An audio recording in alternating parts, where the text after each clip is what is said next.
So here it goes. First guy says the following. Says, here are some definitions. Okay, let's see.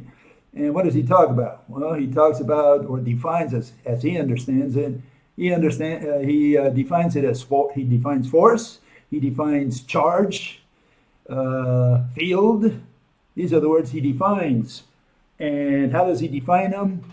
Well, he defines them apparently with equations there. He doesn't tell us what they are. He just puts some, I guess, letters there, variables, constants, etc.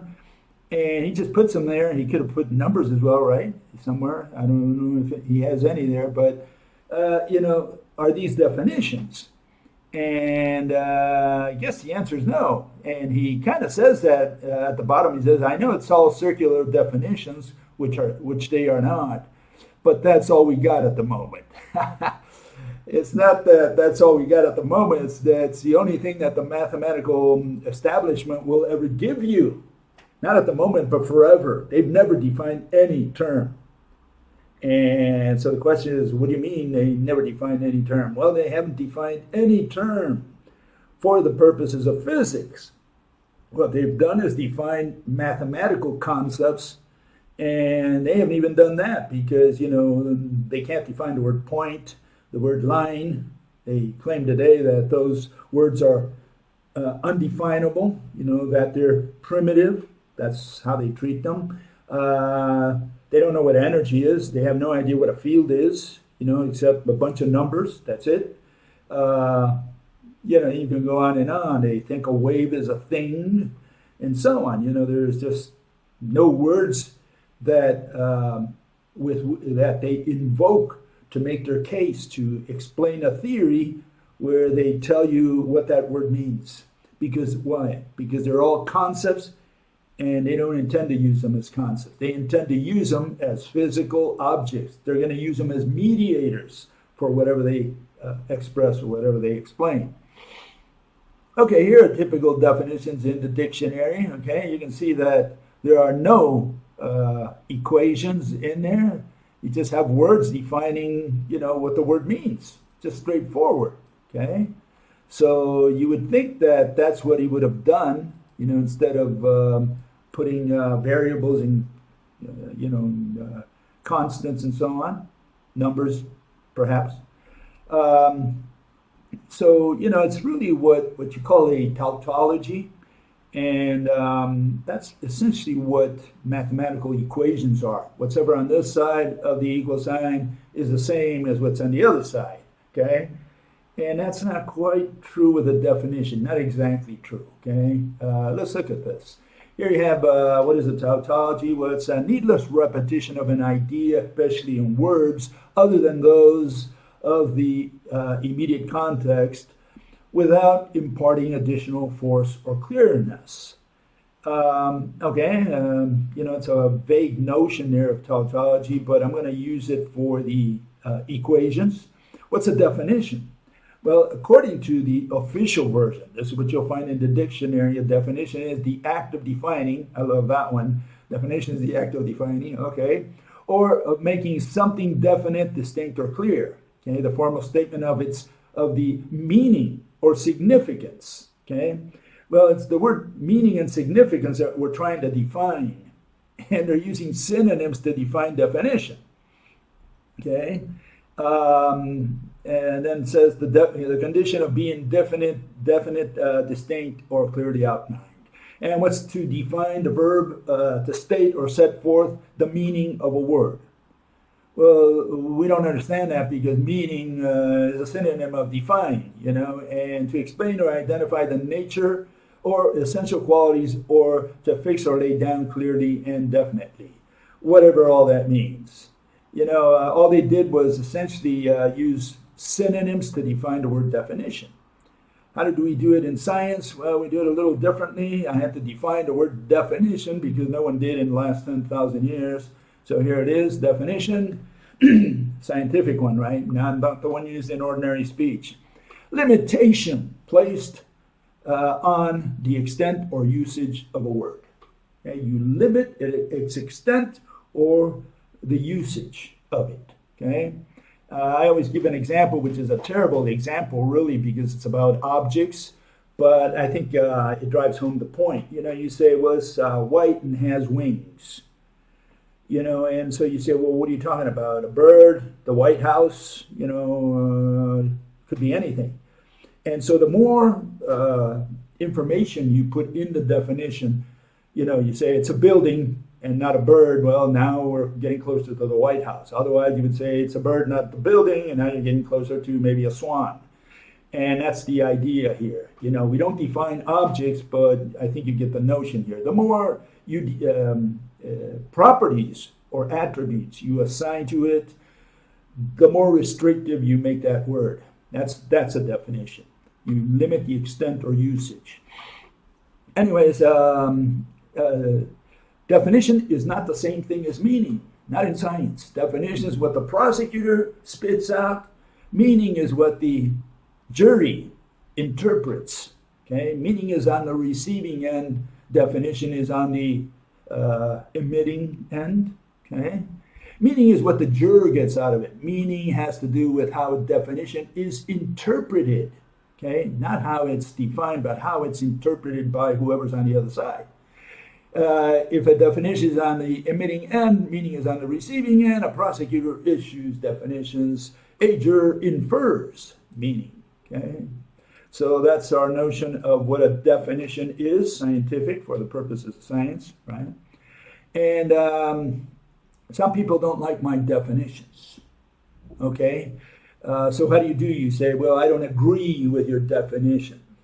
Well, in science, we don't agree, and we don't agree to disagree, okay? That's not science. That's religion. That's belief. That's opinion.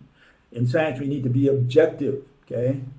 And so here it is, gives you some ideas of some of the things you got to do if you want to challenge a definition. The first one is you must defend your definition in the Colosseum, in the arena, with sword and shield. You have to defend your definition, not say you don't like mine, okay? You have to turn one in and we fight. You can criticize mine, I criticize yours. That's the way it is. You have to fight. You can't use the fallacy of tradition. You can't say, well, it's been around for hundreds of years, what I found in the dictionary, blah, blah, blah. No, we don't care about that. Not in science. Fallacy of authority, that's what the dictionary says. Again, tell me to memorize. I memorized it from the book, right? The fallacy of democracy, the hooded monks at the math club, they voted for it.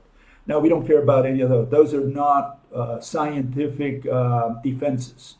Okay? You must get in the ring, defend your definition. If you do not, if your definitions are different than the ones that are proposed in science, okay, that's the way it works. Okay, it's objective, straightforward. Okay, so in math, you have these, I'll call them tautologies. Okay, it means that what's on this side of the equal sign is the same as on the other side. Okay, and essentially this comes down to what is known as the law of identity.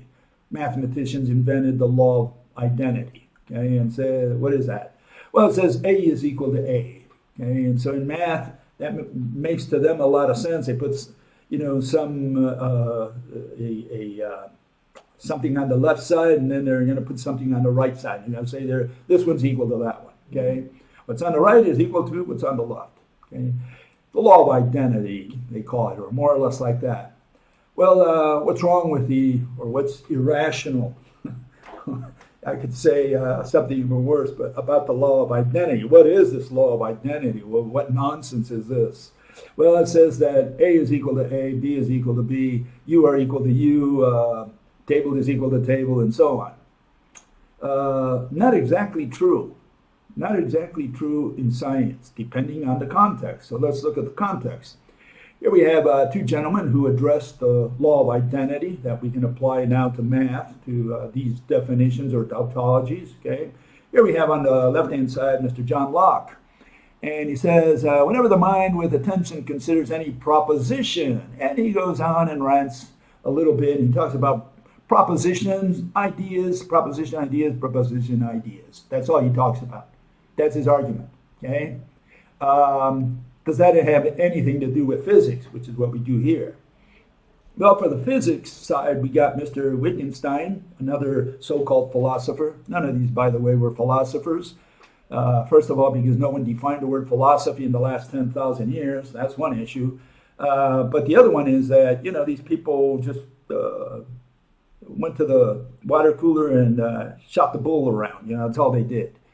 And so what did he have to say about law of identity in his Tractatus? He said, roughly speaking, to say of two things that they are identical is nonsense. And to say of one thing that it is identical with itself is to say nothing. So I like that quite a bit. Yeah, he summarized my argument essentially there. But the difference between these two gentlemen is the guy on the left, he's talking about ideas, propositions, concepts, etc. The guy on the right, he's talking about things. And so the question is, in physics, we're interested in if a thing is equal to a thing, in the context of physics. We don't care about if a concept, if a definition is equal to another definition, or if the left-hand side in math is equal to the right-hand side in math. Okay? We want to know if an object is equal to another object. Okay, that's the point. And I'll give you a very good example. And you can take this one to the bank. Okay, here it is. Here are two atoms. Okay, and one atom is equal to the other atom. That's what a mathematician would tell you. And you say, well, why? Well, they might use some of these examples of arguments. They might say mass of the electron is so and so, and that's both the same for both of these. The mass of the proton is such, and so the mass of these two protons are the same. And the charge on each one is also, the same. And so these two atoms are essentially the same.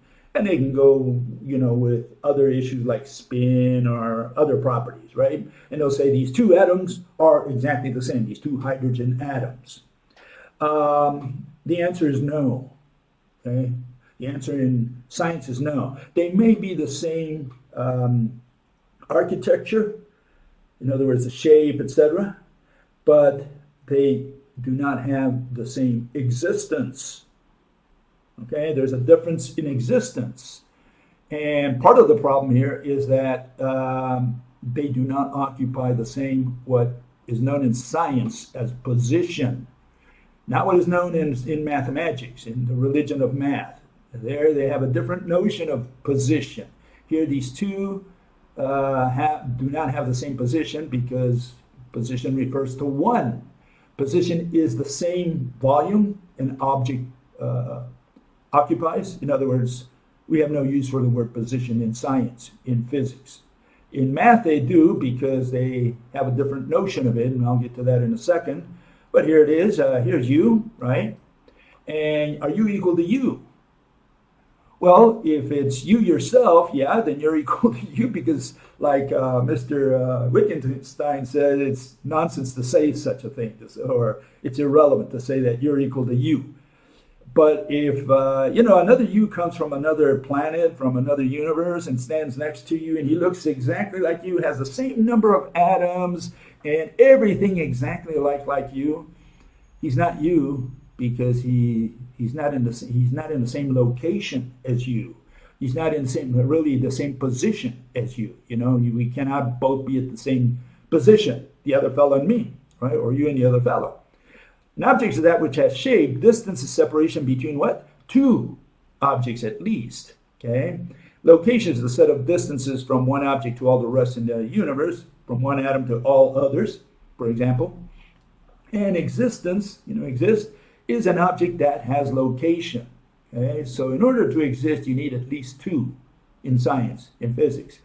And again, those who do not share, do not agree, they want to agree to disagree, right? All they have to do is bring in your definition, then we have something to compare. Okay, you can't say, I don't like your definition because it destroys my religion. You can't do that, not in science.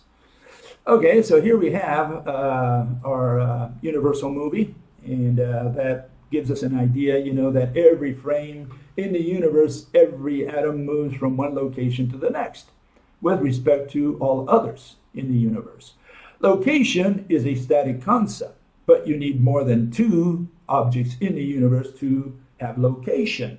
Okay, position only requires one, and that's why it's a it's an irrelevant concept. We don't use the word position for anything. So you might say, well, why is position there at the bottom as requiring two frames if position is a static concept and it requires a single object? It's a fair question.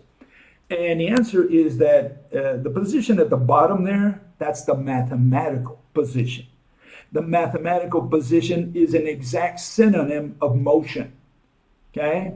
So motion and position are the same things in the religion of mathematics. Why? Because they're going to talk about X and Y. They say, what is your position? And you don't say, well, my position is here. This is my location with respect to all the other atoms in the universe. That's not how you do it in math. In math, you say, I'm at X, Y. And you give them a pair of variables there. And the X in this case would be, you move 10 steps to the left or to the right, and then move 5 steps northwards or whatever, and you arrive at my position. So position is a dynamic concept in mathematics. You need to walk to get to the treasure chest, so to speak. Okay? So position right at the bottom is there, rightfully so, because that's the mathematical position. The position on the top that I put there, one object, that only has to do with what it means in science, in physics. Okay? So the issue here is, again, that we have no use for position. What we use is location. For location, you need two objects. And for position, you need only one, the object itself. And to say that the object is itself is, like Wittgenstein says, is totally irrelevant, nonsense. You haven't said anything. Okay, so anyways, keep that in mind. You want to define, you need to put words, not variables. That's one issue. And the other one is that, hopefully, when you define, all you're doing is really limiting the usage of that word. And that's something that never happens in mathematical physics, meaning mathematics. Okay, here we have another fellow, and he says, I think it's the same fellow. He says, length contraction, and you can see why he's got his entire language poisoned, by the mathematical establishment. So he's trying to answer what length contraction is. And yeah, length doesn't contract. And then he says, change in charge density. No, density doesn't contract either, or change. Okay? You can change an object in physics and say it became smaller or whatever, but you can't say that density changed. Okay, not in physics, because all you're talking about is a number, and that's math. And then change in tension, same thing. Tension doesn't contract. Okay, you can't talk about the contraction of tension. Okay, either you can say that a ruler contracted, like you see there on the right. That you can say, but you can't say that length contracted. Okay? And again, the mathematicians put these words in your mouth, and you're speaking foul language as far as physics is concerned. Okay, here you have charge density, tension, and he talks about what does it mean? It means wavelength change. Well, waves cannot change. In other words, in this case, he says shortens with more change in velocity. Okay? No, waves do not change, because wave is a verb for the purposes of physics. You can't say that a verb shortened, contracted, or whatever. Okay? You can say the water molecules or whatever came closer together. You can say that. That's what you would mean by, I guess, shorten the wave.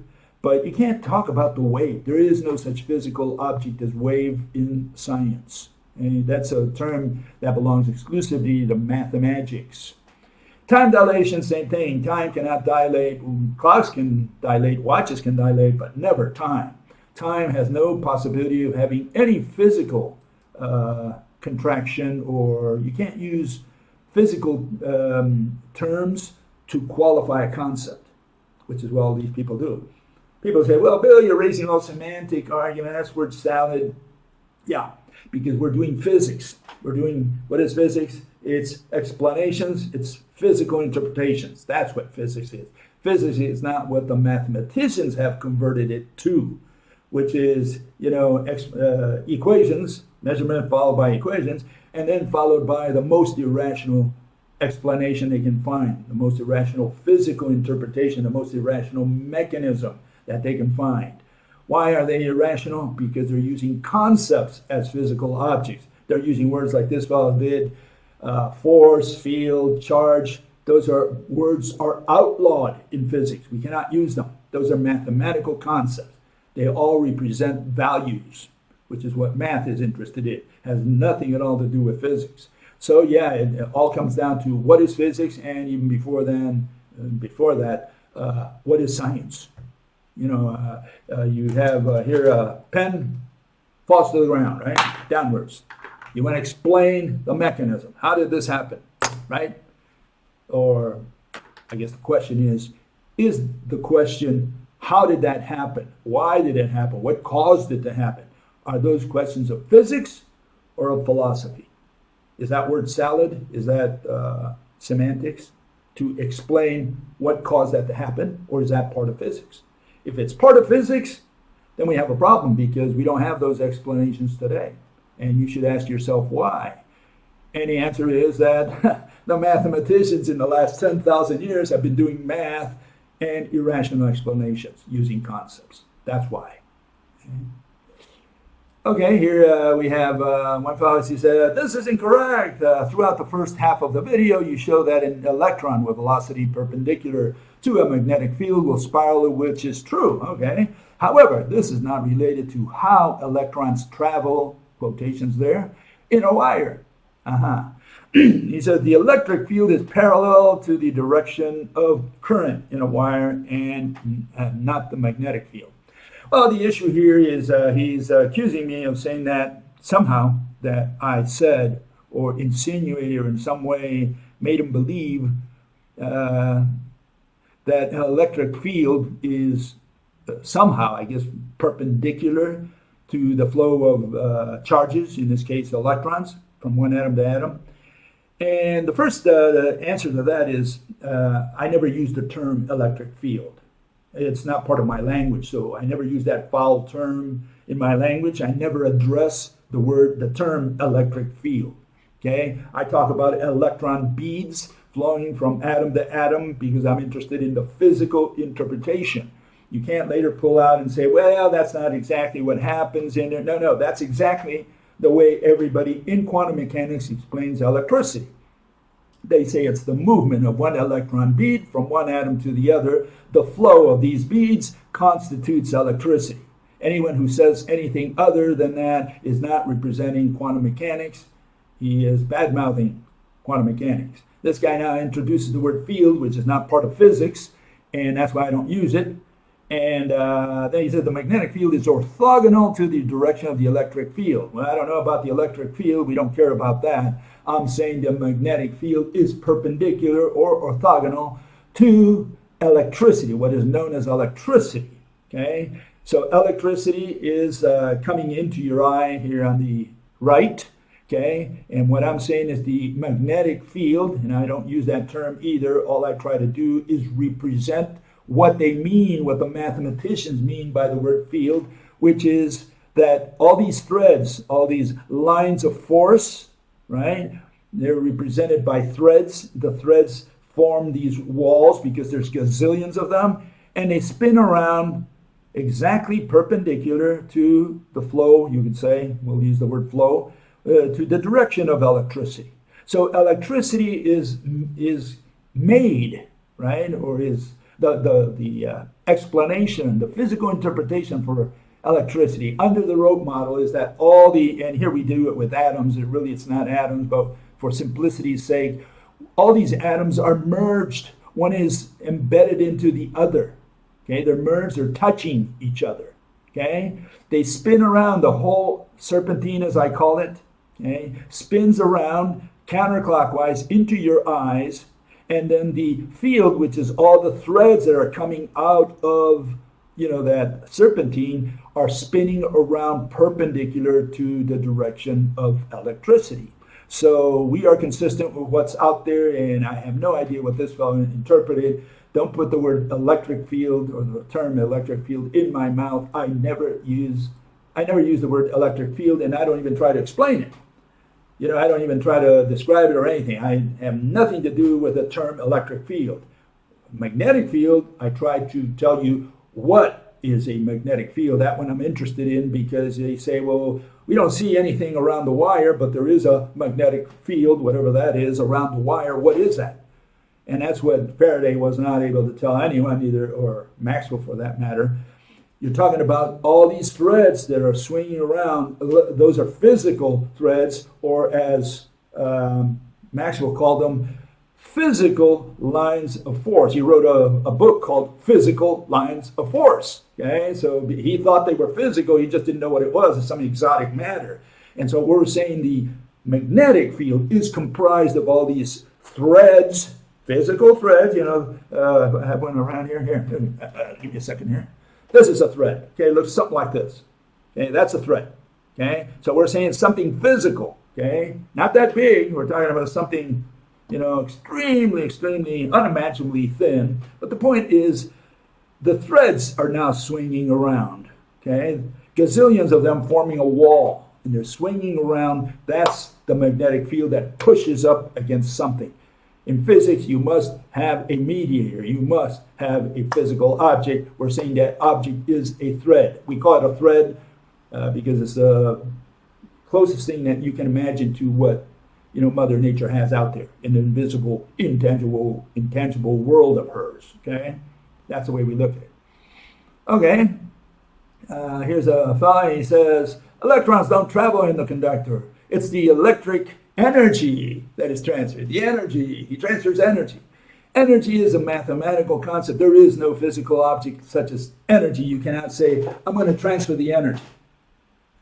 What have you transferred? I mean, you can say, I transferred a stick to you. Okay, so you give me a stick and you transferred the stick. That is a rational statement in physics. You cannot say, I transferred you some energy.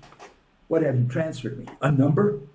So you can't use the word transfer, which is a word verb that is applicable only in the context of objects in physics, and treat it and use it in the context of concepts such as energy. You cannot transfer fields, you cannot transfer charge, you cannot transfer force.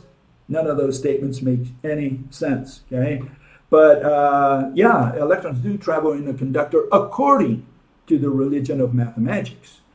They say that the electron, and I just illustrated essentially this, you'll find it all over the internet. You'll find that the electron bead, we treat it as a bead for the purposes of the physical interpretation, right? And that bead is moving from atom to atom. And that is the notion of electricity that they have in quantum mechanics to this day. So all the electricians out there, they learn nonsense, all of them, because they're learning that electricity is the flow of electron beads, and this fellow said, well, that's really the energy. Well, you made it even worse, because a bead can be transferred, energy cannot. So tell me what physical object is transferred. Don't tell me that, or travels, or whatever. You can't say that energy travels or is transferred. It's an irrational statement to say that you're going to transfer energy. And again, all this language comes from mathematics. All these people, you know, they never questioned it. They never questioned their professor. What do you mean the energy was transferred? Well, what is that? And look it up. You will find that energy has never been defined. Okay, so here we have another, I think, a couple of fellows, and they said the following. It said, oh no, this is another fellow. It says, so you're twirling ropes relaying their twirls along a wire. But with regards to the twirls of all the other ropes that take the direct path between the lead dioxide and the lead, would they not cause multiple short circuits and jam up the entire battery and wire mechanism? I put a battery out there and try to explain, not yet, I haven't explained what it is. I just criticized the quantum version, which is that, you know, they have all these beads going from atom to atom. Okay, and so he's putting words in my mouth because, first of all, I haven't explained yet in those videos. I'm making a little series on electricity, and I haven't explained yet the rope version. Okay, we still have some time to go. But here, I just want to clarify that ropes have nothing at all whatsoever to do with electricity. Ropes only appear in the context of gravity. Nothing at all to do with electricity. Electricity is merged electron shells that are form these long rows of, or lines if you want, of what I call serpentines, and they're twirling. the whole serpentine is turning. Okay? And that's going to be electricity. Okay? So ropes have nothing to do with electricity. I never said ropes. That's one issue. The bottom one, he's again talking about see and touch. He wants to be able to touch. He said, let me go to the lab and prove you and wrong or right or whatever. No. In science, we do not run experiments. Let me repeat that. In science, we do not run experiments. Okay? That's technology. And you can run any experiment you want in your dark basement. We don't care. When you come to the conference, you have to explain. You can't say, let me run an experiment for you. Like, Faraday used to do at the Royal Society. He would come, he'd bring his magnets, electricity, and he'd show them some fancy little watch Mr. Wizard tricks. No, that's not science. That's idiocy, because the guy is in there and all he's showing you something that happens, but he cannot explain it. And if he cannot explain it, he's not a scientist. A scientist, a physicist, is someone who can tell you what caused that to happen. But to show me something and say, look, a magnet can pick up all these iron filings. Oh man, you should get a Nobel Prize for proving that. You run an experiment and show that and you did science? No, science is explaining how the magnet did it. If you cannot explain it, you're not a scientist, okay? You're not a physicist. And so the first thing you have to understand here is that, he says, would they not cause what? Multiple short circuits and jamming up the entire battery. He's talking about see and touch. He's talking especially touch. He's saying, oh, they're touching. No, they don't touch, okay? So we don't do it with ropes, but if we were to do it with ropes, they would go right through each other. Okay, we've already settled that a million times. Ropes go through each other. And people say, oh, how can that be? Yeah, Mother Nature runs a different kind of universe than we do here in the macro world. And I'm not the only one saying it. All of quantum says it. Okay, all of quantum says two particles can be at the same location at the same time. Superposition. Okay, the irrationality with them it comes when one particle can be at two places at once. We're not that irrational. But we do say that, yeah, the ropes go right through each other. So any experiment that you run is irrelevant in physics for the invisible, intangible world of Mother Nature's, because you're not going to be able to go to the lab, use your hands and your eyes to show anything about light or gravity. That's why they have, to this day, nobody has figured out there in mathematics how gravity works or how electromagnetism work. Because they can't see or touch the mediators. That's the only reason. And you can't say, let me go to the lab or to the field or whatever. You're wasting your time. The only way to do that is sit back and try to visualize how Mother Nature could be doing it. Okay, so don't raise any see-touch issues, and no, electricity is not mediated by ropes. Never said that, never will. Okay, moving on here. A couple guys here made a couple questions. Says, so why do electrons go around? You never explained it. I don't know if these guys are in left field. I mean, here, take graviton. Okay, whenever you take graviton, if you're high on ether, okay, or whatever, and I recommend it. 2 pills a day. Take graviton, bring you back to Earth. No, it's quantum that says that the electron beads go around, not science. Science doesn't say that, okay? Quantum has to explain why electrons go around. The rope model does not say that electrons go around. So you're asking the wrong person. It's them who have to say, in fact, that was my question. Is there an echo in the room? I said they have to explain that. And you say, well, why? You never explained it. Of course I haven't explained it, because I cannot rationalize it any more than they can. Okay? Another fellow says, so why does it matter whether they are portrayed as straight trajectory or spiral? Here you have an electron bead going from atom to atom, and instead of going straight, it swirls. In other words, it's going around in a circle but moving forward. That's called a spiral. Okay? That's what it is. Okay? They're going like that into your eyes. Okay? And so again, that's quantum has to explain that. I don't have to explain it because I'm not a quantum guy, and these quantum people never explain it. They just say, well, it is so. Okay, yeah, it is so. Tell me why the bead goes around in circle. Why doesn't it just go straight from atom to atom, right? And so, again, these questions are not for me. You're asking the wrong fellow. I'm not the guy who's proposing this. It's mathematics that proposes this nonsense. And here, let me show you what the problem is, specifically with those questions. Here you have Niels Bohr and Rutherford, right? And this is their atom. It looks more or less like that, a little bead in what they call sitting on an orbital or energy level, whatever they call it in mathematics, and they have these gluons, etc., in the center, and quarks in the center. But we don't care about that. Essentially, you have a proton in the center, and you have an electron bead rolling around it somewhere around the nucleus. Okay, that's their atom. Our atom is the one on the bottom, on the left. That's a 3D version, more or less. What you see there is a ball. It's a ball of yarn, okay? And that's the electron shell that they call the shell. They call it the orbital. They call it the, what's the other one? Shell, orbital, and energy level. That's the other one. Anyways, that is the shell. That's the energy level that they've always talked about. We're saying that you have a star, which is the proton star in the center, and it's encapsulated by the electron shell or membrane, right? It's a ball of yarn. And the ropes continue outwards to every atom in the universe. So our atom, any atom, is comprised of all the ropes approaching this atom from every other atom in the universe. That's the model, okay? That's our starting point. That's our hypothesis. And then, yes, of course, what happens, you see on the right, if what they're saying is that, the electron bead has to travel from atom to atom in order to do electricity. Okay, so you see the electron bead, that blue little ball there, it's got to go to the other atom.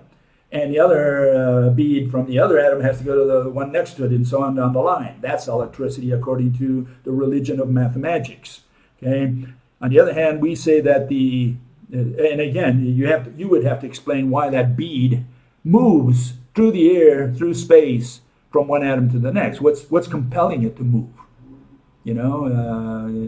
When you have electricity, what comes in contact with a blue bead? That's what you got to explain. What physical object hits it? Is there a paddle there, a baseball bat that hits the electron bead forward? Okay, so this is the issue. And we have a different model, as you can see, based on our atom. We're saying the atoms come together. And there I give the example of a hydrogen molecule, the H2 molecule, and it forms this figure 8. Why? Because the balls there, what's the word? The balls of yarn, that's what I meant to say. The balls of yarn are merged into one another. And if you have a whole series of these, and again, this is not really our complete model of electricity, this is based on the atom so that you can understand the concept, okay? But if you have all these atoms merged like that in a long line, which we call a serpentine, the whole serpentine can now be understood to twirl in situ, and now you see why the electron, so to speak, spirals around the circuit, okay? Nothing is moving from one terminal to the other. They're all spiraling in situ, in place, right? And it's this signal, the torsion signal of the whole serpentine, that we call electricity. Okay? So we have a different model than the one proposed by quantum, and it's based on our model of the atom. Okay, so just so we see that. And here we can see the difference of what quantum mechanics proposes versus what the rope model proposes. Okay, here we have it. Under quantum mechanics, you have this electron bead moving from atom to atom, and again, what you have to explain is why that blue bead is moving. What's causing it to move? Why are they all moving in one direction? And it's again not the full model, because the full model should have that electron bead spiraling around that whole series of atoms. What quantum has done also is gotten rid of the atoms, and they say it's just electron beads flying through the air. So that's really the model they have. And we say something different. We say that at the bottom you have all these shells, they're merged, and they spin in situ. Electricity is the torsion of the whole serpentine. Okay, so it's a different model altogether. Okay, We're trying to explain, the physical mechanism for electricity here. Another fellow says, or asks, he says, the following says, can you explain how paramagnetism and diamagnetism work? NaCl, for example, is diamagnetic. I reason from your book that the attractive domain of chlorine is tied up in sodium, leaving its repulsive domain open to do diamagnetism. Not sure if that's a great explanation or how that could relate to paramagnetism.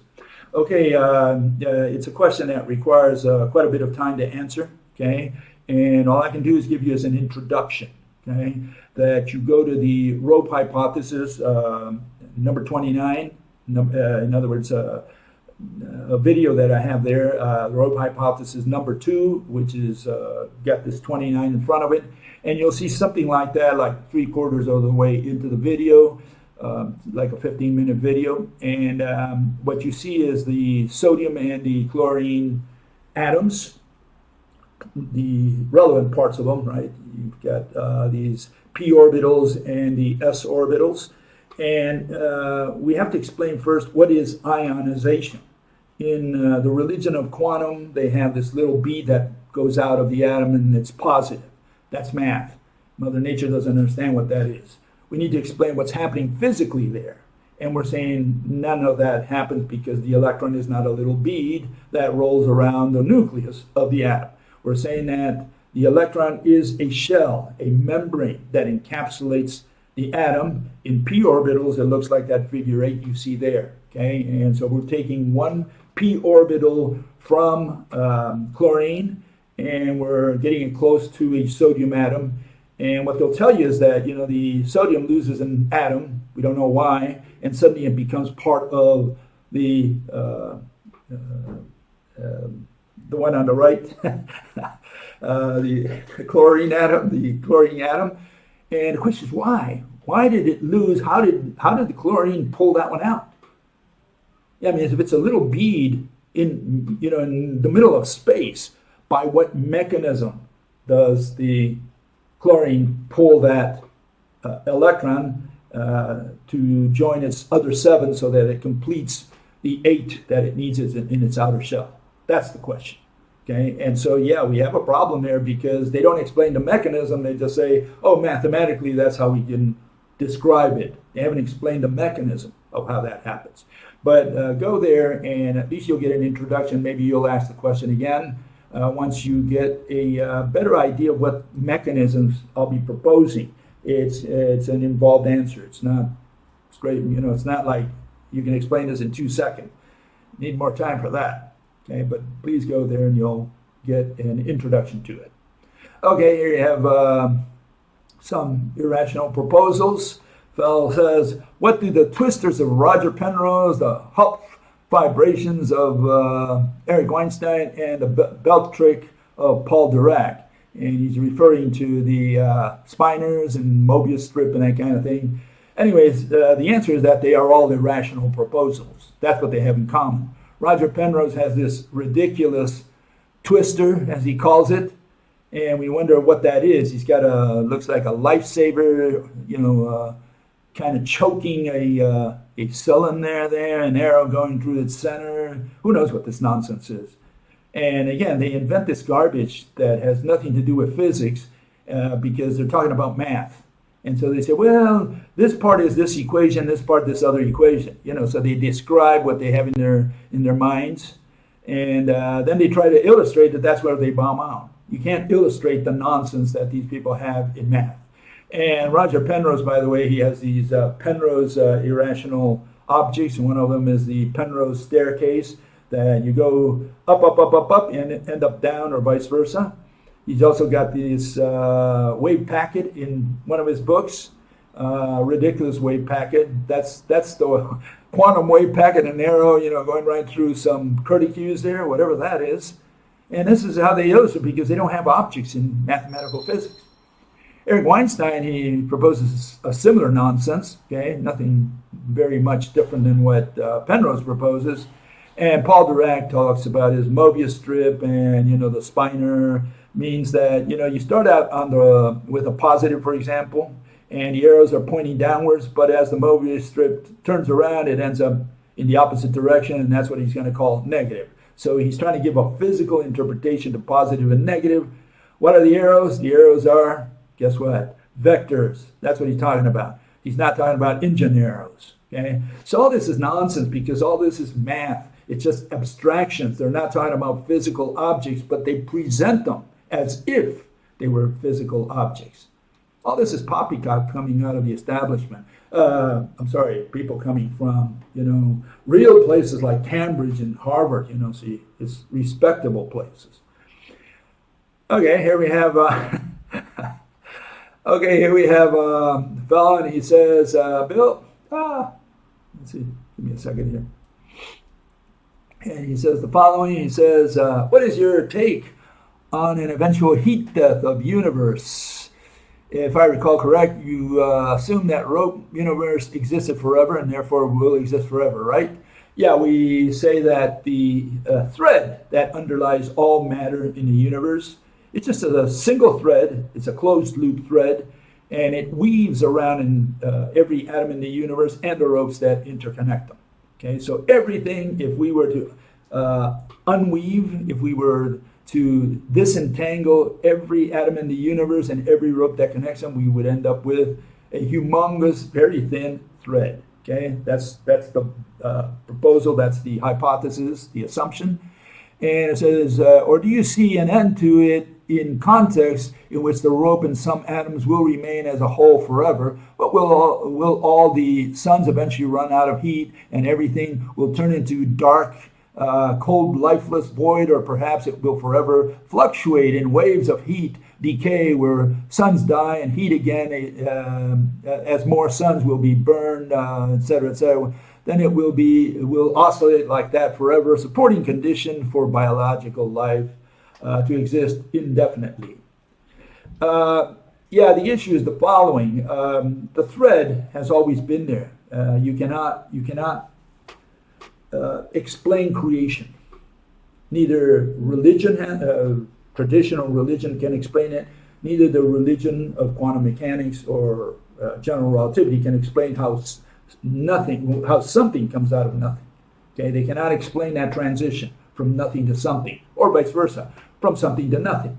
What do we mean by that? You're saying that matter turns into space, and space turns into matter. Okay? Something to nothing, nothing to something. You cannot conceptualize that. Not even poor God can do that. Okay? Because if God, from one frame of the film to the next frame, to the immediately next frame, suddenly has something, well, God would have to tell us how he did it. I mean, he cannot even justify it with magic. Okay? He says, suddenly I created something. Yeah, God, how did you do it? How did the magic wand tell me the trick? Okay? When you cut the lady in half, you say, well, I know it's a trick. Okay, tell me what the mechanism, how did the magician do it? How did he do that trick? That's what you want to know. And yeah, for that you do have mechanisms. But to say that God suddenly converted nothing into something, okay, God, please sit down, testify for the court and tell us how you did this. Okay, tell us the mechanism. Please share your secret with us. And I think poor God would not be able to explain it, to be honest with you. So what happens with a single thread? Well, here you get a summary. Single thread essentially twines around, okay, and turns into more twines until it turns into all these interconnected atoms. What interconnects any two atoms? The rope-like entity, which is made out of the same two threads, same threads that make up the atoms. So there's a single thread in all of the universe. That thread cannot turn into empty space, which is the black stuff with quotations that's in there. Black stuff is nothing, okay? And nothing cannot suddenly convert into a single thread. What's the mechanism? So the answer to this gentleman's question is no. The universe, it has always been there, and it will forever be there. Can we untangle every atom in the universe? I would say not. I mean, there's gazillions and gazillions and gazillions of atoms in the universe. There's gazillions of matter, like stars and whatever, let alone, the gazillions of atoms that comprise each star. So you can see that God would have a big problem untangling every atom in the universe to come up with a single thread. The single thread is an assumption. We're saying, look, it looks like all these atoms are forming some kind of wheel, to give you an analogy.